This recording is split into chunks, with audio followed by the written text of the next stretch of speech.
अल्लाहुम्मा सल्ली अला सय्यदना मौलाना मुहम्मद मुबारक वसल्लम सलातु व सलामुन अलैका या रसूल अल्लाह। मैंने कुरान करीम फुरकान हमीद की आयत करीमा तिलावत की।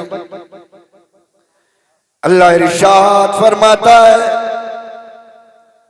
फस्ता बिमा तुअमर व आरिद अनिल मुशरिकीन।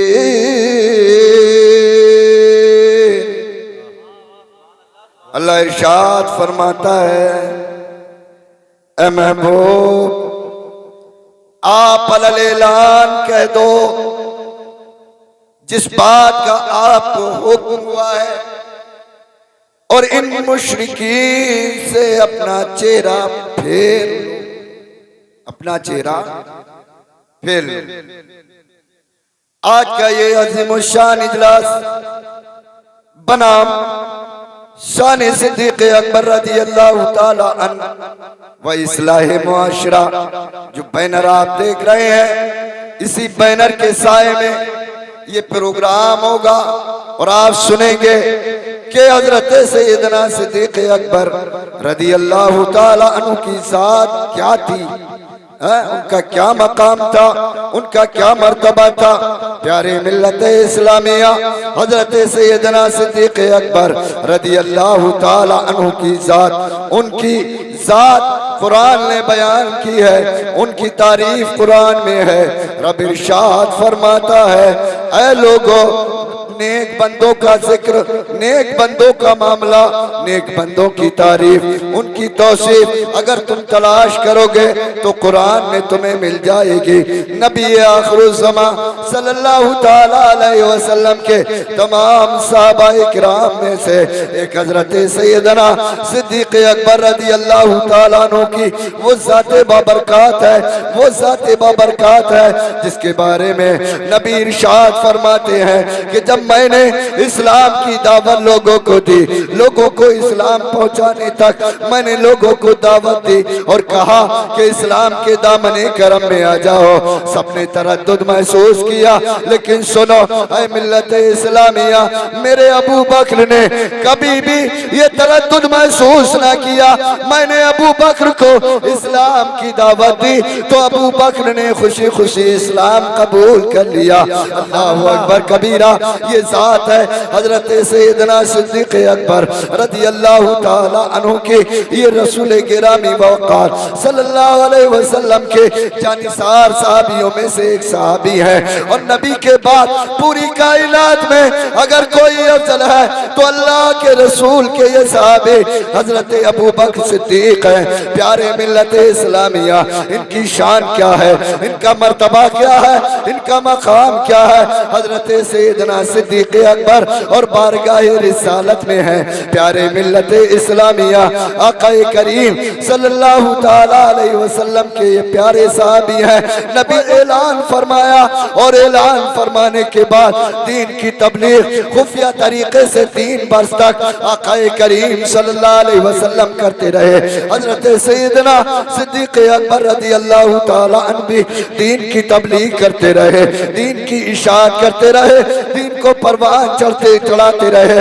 एक वक्त ऐसा आया कि नबी आखिरुज़्ज़मा पर कुरान करीम की ये आयत करीमा नाज़िल होती है, फस्ता बिमा तुमरू व आरिद अनिल मुशरिकीन। ऐ महबूब आप अलल-ऐलान फरमा दो जिस बात का आपको हुक्म होता है और मुशरिकीन से मुंह फेर लो। प्यारे मिल्लत इस्लामिया, नबी आखिरुज़्ज़मा पर जब ये कुरान की आयत करीमा नाज़िल हुई तो अबू बकर ने कहा, ऐ आका अब डरने की जरूरत नहीं है, घबराने की जरूरत नहीं है, आप ऐलान फरमा दो इस्लाम की तबलीग अब ऐलान की जाएगी।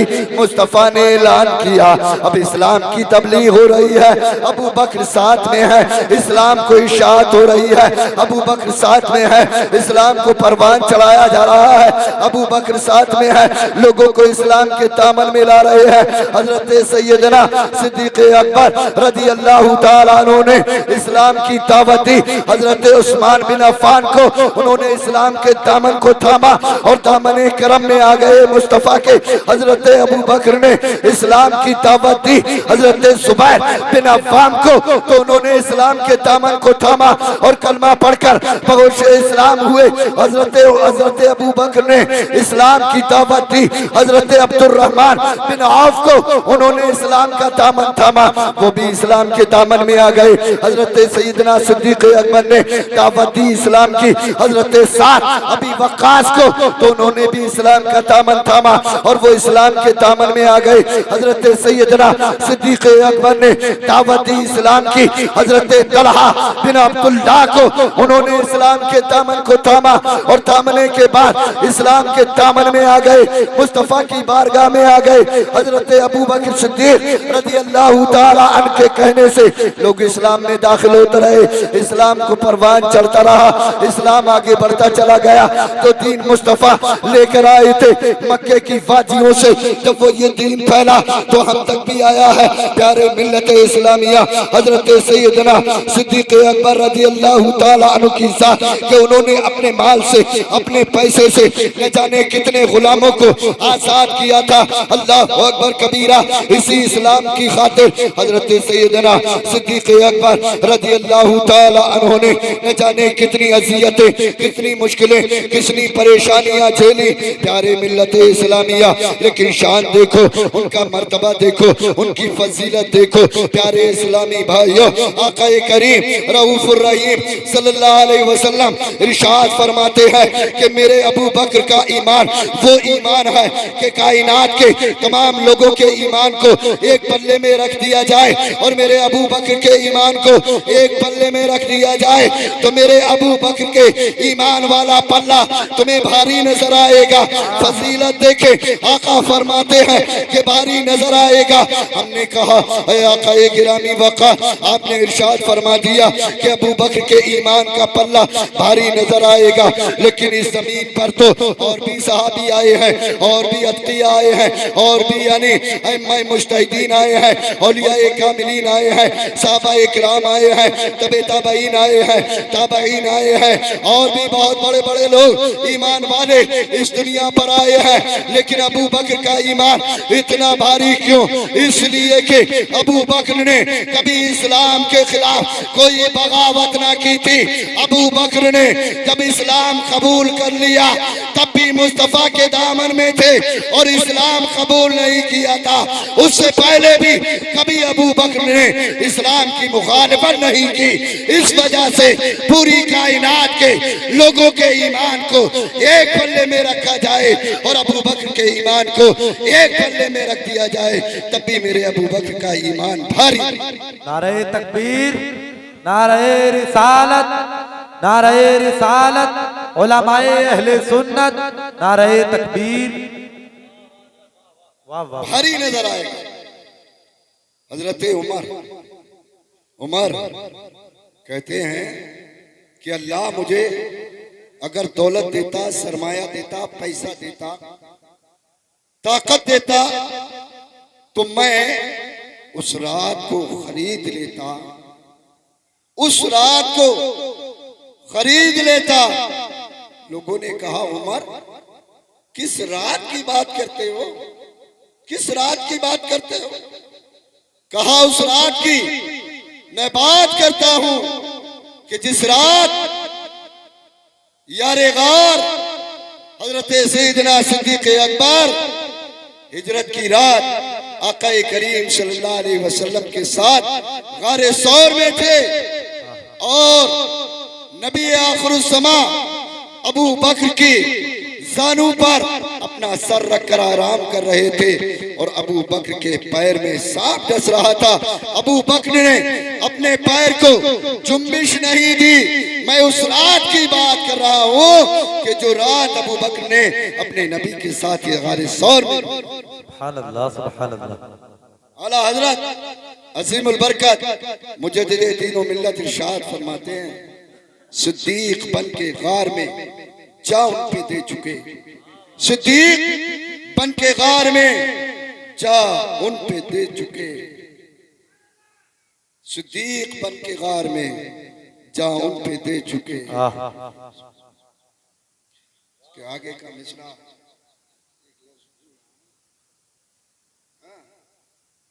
तो बहरहाल आला हजरत ने भी इसको बयान किया। हजरत सैयदना सिद्दीक अकबर रजी अल्लाह तआला अन्हु की शान को, और लोग आज नापने में लगे हैं कि कौन बड़ा है कौन छोटा है। हजरत अली करमल्लाहु वजहुल करीम को सब जानते हैं, सब मानते हैं, उनकी शुजाअत उनकी हैदरी को सब जानते हैं। वो बहुत बड़े बहादुर थे, बहुत बड़े शुजाअतमंद थे। लेकिन किसी ने हजरत अली से पूछा, ऐ अली ये बताओ कि दुनिया में सबसे बहादुर इंसान सबसे बड़ा शुजाअतमंद कौन है?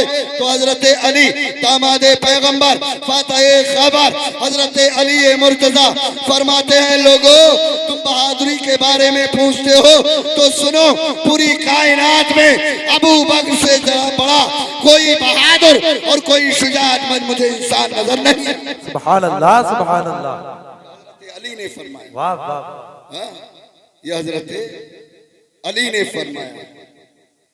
हजरत अबू बकर सिद्दीक रज़ी अल्लाह तआला नबी के साथ हम वक्त सफर में, हजर में, मक्के में, मदीने में, उम्रे पे, हज में, जहां भी गज़वात में, जंगों में कोई भी मार्का आया, हजरत सैयदना सिद्दीक अकबर रज़ी अल्लाह तआला अन्हु नबी के साथ रहे।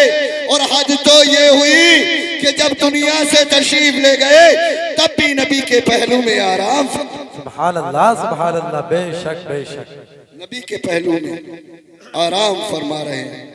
बात यहीं तक महदूद नहीं, उनकी शान की, हजरत सैयदना सिद्दीक अकबर रज़ी अल्लाह तआला अन्हु की शान ये है कि नबी की जिंदगी में आपने तकरीबन 17 मरतबा इमामत फरमाई। और आका करीम सल्लल्लाहु अलैहि वसल्लम ने इरशाद फरमाया, ऐ लोगों अगर इमामत के वक्त, जमात के वक्त अगर अबू बकर मौजूद हो तो किसी को ये ज़ेबा ना देता है कि मेरे अबू बकर के अलावा कोई और। सुभान अल्लाह, सुभान अल्लाह, वाह वाह। कोई और इमामत, कोई और। हजरत अबू बकर सिद्दीक रज़ी अल्लाह तआला अन्हु से किसी ने पूछा, ऐ अबू बकर ये बताओ कि तुम्हें दुनिया में सबसे ज्यादा पसंदीदा चीज क्या है? सवाल किया, क्या चीज है कि जिसको आप पसंद करते हो? है? तो हजरत सैयदना सिद्दीक अकबर रज़ी अल्लाह तआला अन्हु ने इरशाद फरमाया, लोगों तुम मुझसे पूछते हो कि दुनिया में सबसे ज्यादा पसंदीदा चीज आपके नजदीक क्या है? तो सुनो, हजरत अबू बकर फरमाते हैं, अन नज़रु इला वजही रसूलुल्लाह।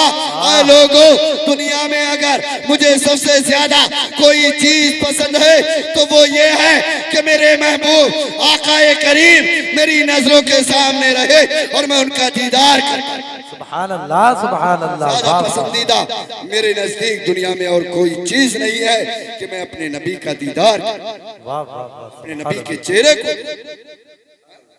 ये शान सैयदना सिद्दीक अकबर रज़ी अल्लाह तआला अन्हु की। जब जुल्म ज्यादा बढ़ा, मक्के में जब जुल्म ज्यादा बढ़ा, मुशरिकीन मक्का ने जुल्म ज्यादती ज्यादा, तो आपने मक्के से हबशा के लिए हिजरत फरमाई। अल-मुख्तसर हिजरत फरमाई। तो एक जगह है बिरकुल गिमात के नाम से, उस जगह पर पहुंचे तो एक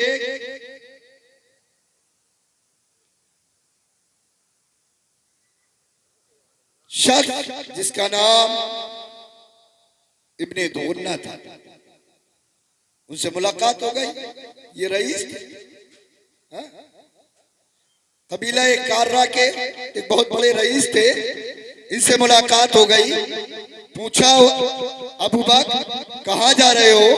कहा कि मैं अब मक्का छोड़ कर जा रहा हूँ। इब्ने दुगन्ना ने कहा, क्यों? वजह क्या है? बात क्या है? क्यों जा रहे हो? आप तो बहुत अच्छे इंसान हो, आप गरीबों मोहताजों की दस्तगीरी करते हो, हाँ? आप तो मेहमानों की मेहमान नवाजी करते हो, आप तो यतीमों का सहारा बनते हो, हाँ? आप तो लोगों के साथ इआनत करते हो, आप लोगों की परवाह करते हो। आप क्यों छोड़कर जा रहे हो शहर को? कहा कि जुल्म ज्यादा होने लगा है, मैं इस वजह से जा रहा हूँ। अल्लाह अकबर कबीरा। इब्ने दुगुन्ना ने कहा, अय अबू बकर तुम मेरे साथ आओ, आप मेरे साथ आओ, मैं आपको शहर ले चलता हूँ और आपको मक्के में रहकर ही इबादत करना है, आपको मक्के में रहकर ही अपने रब की इबादत करना है, आपको मक्का नहीं छोड़ना है। इब्ने दुगुन्ना ने वापस कर लिया, अबू बकर ने बात मान ली और वापस चल दिए इब्ने दुगुन्ना के साथ और गए मक्के में। इब्ने दुगुन्ना ने लोगों को जमा किया, बड़े बड़े वहाँ के कबीले के लोग जमा हुए और कहा इब्ने दुगुन्ना ने कि तुम ऐसे आदमी को, ऐसे शख्स को शहर बदर कर रहे हो कि जिसकी वजह से इस शहर में यतीम पलते हैं, गरीब पलते हैं, मोहताज पलते हैं। यतीमों का सहारा यानी मेहमान नवाजों की मेहमान नवाजी करने वाले शख्स को तुम शहर बदर कर रहे हो। मैं अमान देता हूँ कि अबू बकर मक्के में रहकर अपने रब की इबादत करेंगे। इस्लामिया जब ये बात सुनी तो लोगों ने कहा कि ठीक है, आप कहते हो कि मैं अपनी अमान में अबू बकर को रखना चाहता हूँ तो ठीक है, रख लीजिए, लेकिन सुनो, अबू बकर से कह देना कि वो अपने मकान की हद में रहकर अपने रब की इबादत करें। इब्ने दुगुन्ना ने अबू बकर से कहा कि तुम्हें अपने मकान की हद में, सरहद में रहकर इबादत करना है, तुम्हें बाहर नहीं करना है, अलल ऐलान इबादत नहीं करना है। हजरत अबू बकर ने मसलहाना अंदाज से कह दिया कि हाँ ठीक है, मैं बाद में, अल्लाह अकबर, कहा कि मैं अंदर रहकर अपने रब की इबादत कर लूंगा। रहे और रहने के बाद अपने मकान में रहते रहे। हजरत अबू बकर सिद्दीक रज़ी अल्लाह ताला अन्हु एक वक्त ऐसा आया कि वो मकान के बाहर आ गए। बाहर आए तो उन्होंने सहन में अपने नमाज पढ़ना शुरू कर दी और कुरान की तिलावत भी शुरू कर दी। जब कुरान की तिलावत की और हजरत अबू बकर जब कुरान पढ़ते थे ना तो अबू बकर के आंखों से आंसू झमाझम बरसते थे, कोई रोक नहीं पाता था। हजरत अबू बकर को अल्लाह अकबर कबीरा एक आयत पढ़ लेते थे, रो लेते थे, एक आयत पढ़ लेते थे कुरान की और रोने लगते थे। यही माहौल देखते हुए उनकी औरतें, उनके बच्चे हजरत अबू बकर के पास आने लगे, करीब आने लगे। जब करीब आने लगे तो उन्हें खतरा महसूस हुआ, उन्हें डर लायक हुआ कि कहीं ऐसा ना हो जिस इस्लाम की, जिस दीन की इशाअत ये अबू बकर कर रहे हैं, कहीं हमारे बच्चे, हमारी औरतें उसी दीन में न चली जाएं, कहीं इनकी तरफ न चली जाएं, उस दीन को न अपना ले। उन्होंने फौरन इब्ने दुगुन्ना को खबर की और कहा कि जिस बात के लिए हमने मना किया था अबू बकर ने वही किया है। वो कुरान की तिलावत अपने घर के साए में करते हैं, बाहर शहर में कुरान की तिलावत करते हैं। जिस सोदो गुजार के साथ वो कुरान की तिलावत करते हैं, ऐसे अंदाज से पढ़ते हैं कि उसके अंदाज को सुनकर हमारे बच्चे, हमारी औरतें उनके चारों गिर्द खड़े हो जाते हैं। हमें खदशा है कि कहीं ऐसा ना हो कि जिस दीन को लेकर अबू बकर मक्के में है, कहीं वो दीन हमारे बच्चों के दिलों में बेबस ना हो जाए, कहीं वो अपने दीन की तरफ ना फेर ले। इब्ने दुगुन्ना ने जब ये बात सुनी तो फौरन उसने एक्शन लिया और वो आया और आने के बाद हजरत अबू बकर की बारगाह में आने के बाद कहने लगा, अबू बकर हमने कहा था कि तुम जब इबादत करो तो सहने घर में करना, अपने घर की चार दीवारी में करना, जब तुम कुरान पढ़ो तो अपने घर के अंदर पढ़ना। तुमने नहीं किया ऐसा, तुमने बाहर पढ़ा है। उनकी औरतें, उनके बच्चे तुम्हारे पास आना शुरू हो गए हैं। जिस चीज का खतरा था तुमने वो सामने पैदा कर दी है। अबू बकर या तो बाज आ जाओ या फिर अल्लाह अकबर कबीरा, मैं तुमसे अपनी जिम्मेदारी को वापस लेता हूँ जो मैंने जिम्मेदारी ली थी, मैं उससे दस्तबरदार होता हूँ। बताओ क्या कहना चाहते हो? हजरत अबू बकर सिद्दीक रज़ी अल्लाह ताला अन्हु ने इब्ने दुगुन्ना से कहा था, ऐ इब्ने दुगुन्ना तुम अपनी जिम्मेदारी को वापस ले लो। इब्ने दुगुन्ना अबू बकर को तो अल्लाह और उसके रसूल का जिम्मा काफी है। अबू बकर अपने रब और के सदक़े उनके सदक़े में अपनी जिंदगी बसर कर लेगा। तुम्हारी कोई जिम्मेदारी का अबू बकर मोहताज नहीं है, उसे तो अल्लाह का जिम्मा। सुभान अल्लाह, नारे तकबीर, नारे रिसालत, नारे रिसालत, उलमाए अहले सुन्नत, नारे तकबीर। बात पूरी करूं, कोई भी उनकी बारगाह में आता कभी खाली नहीं था, कभी ऐसे सखी पूरी सखावत हजरत अबू बकर सिद्दीक रज़ी अल्लाह ताला अन्हु के अंदर पाई जाती थी। उन्हीं अबू बकर की बेटी कि जिनका नाम हजरत आयशा, उन्होंने भी नबी के साथ दीन इस्लाम के लिए बहुत मेहनत की, बहुत आखिरी बात बहुत मेहनत की। और नबी की बेटी हजरत फातिमा, उनका भी कोई जवाब नहीं। इस्लाह के तौर पर दो बातें कहकर रुखसत। आका करीम सल्लल्लाहु अलैहि वसल्लम अपनी बेटी हजरत फातिमा से बहुत मोहब्बत करना चाहिए, बच्चों से मोहब्बत करना चाहिए। नबी जब अपने घर में दाखिल होते तो सबसे पहले दरवाजे पर आवाज लगाते, फातिमा, ओ मेरी बेटी फातिमा। तो फौरन फातिमा अंदर से आवाज देती, जी अब्बा हुजूर। दरवाजे पर आती, नबी उंगली पकड़ते और फातिमा के साथ घर में दाखिल। ये मोहब्बत। दूसरी मोहब्बत, नबी अपनी बेटी फातिमा को जब देखते तो पेशानी चूमते और कभी कभी इस्तकबाल के लिए खड़े भी हो जाते। बेटियों का अदब नबी ने सिखाया, लेकिन औरतों की जिंदगी और औरत की इज्जत आबरू नबी ने बचाई। आज हमारे यहाँ औरतें, मैं थोड़ी सी बात कहूंगा इसलिए कि यहाँ माहौल बहुत ज्यादा खराब होता चला। हमारी माँ और बहनें, उन्हें मालूम नहीं है कि कुरान में क्या क्या है। उन्हें इतना मालूम है कि आज गुटके कितने खाए हैं, आज किस किस से लड़ाई हुई है मोहल्ले में, आज किस किस को गाली देना है। नमाजें तो पढ़नी नहीं है, पूरी खुराफात में लगी पड़ी है, पूरी खुराफात में। नबी आखिरुज़्ज़मान सल्लल्लाहु अलैहि वसल्लम की प्यारी बेटी हजरत फातिमा की जिंदगी से आप पैगाम हासिल करो। हजरत फातिमा की जिंदगी से, हजरत फातिमा रज़ी अल्लाह ताला अन्हा, ये सर्दी की लंबी लंबी रातें होती थी ना, तो हजरत फातिमा इन लंबी लंबी रातों में जब पूरी कायनात सोती थी तो हजरत फातिमा अपने दोनों शहजादों को सुलाकर, यानी हजरत फातिमा पूरी रात रब की इबादत करती थी। हजरत फातिमा ने एक मर्तबा कहा, ऐ मौला तू इतनी लंबी रात बना दे कि जिस रात में दिल खोल कर तेरी बंदी तेरी इबादत कर ले। अल्लाह अकबर कबीरा। लंबी लंबी रातें और हजरत फातिमा का सजदा खत्म नहीं होता था, रातें तो खत्म हो जाती थी। नबी की लाडली बेटी अपने नबी की लाडली बेटी हजरत अली से कोई बात हुई और कोई बात हो गई, उसके बाद वो घर आ गई। और जब घर आई तो नबी ने देखा कि फातिमा तुम क्यों आई हो, क्या वजह है, पूछा। कहा कि अली ने कुछ कह दिया है, वो मुझसे बर्दाश्त नहीं हुआ, मुझे नागवार गुजरा और मैं फौरन चली आई हूँ। कहा कि तुम आ गई, कहा हाँ। कहा क्या अली ने इजाजत दी? बस ये बात कहकर मैं रुखसत हो जाऊँ। जो जी शऊर अक्लमंद मेरी माँ और बहनें हैं वो इसी जुमले से समझ जाएंगी। कहा कि मेरी बेटी फातिमा, क्या अली ने इजाजत दी है? कहा कि नहीं, कहा कि नहीं।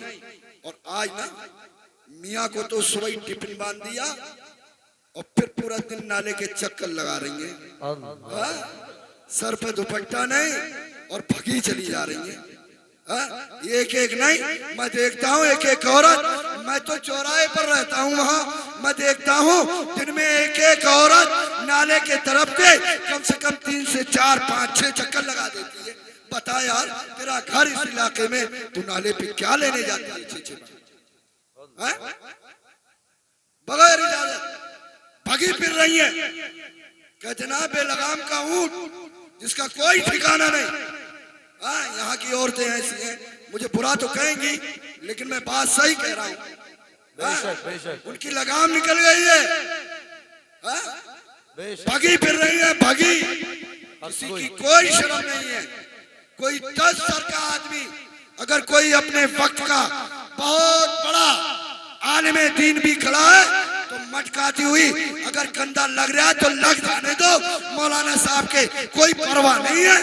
इस्लाम की मुकद्दस शहजादियों, नबी जब एक मर्तबा गुजरे थे जहन्नम की किनारे से तो नबी ने देखा था कि जहन्नम में औरतें बहुत ज्यादा चल रही हैं। साहबा ने पूछा था उनकी वजह क्या है, तो नबी ने इरशाद फरमाया कि वह अपने शौहरों की नाफरमानी करने वाली औरतें कल जहन्नम में उनके बालों को बांध कर और उन्हें उल्टा जहन्नम में लटका दिया। बगैर शौहर की मर्जी के भगी फिर रही है, न कुछ लेना न देना। खाने का इंतजाम यार मर्द करे, तुम क्यों भगी फिर रही हो? नबी की बेटी और नबी जो पूरी कायनात के मालिक, उन्होंने कहा फातिमा क्यों आई हो? कहा कि ये बात हो गई।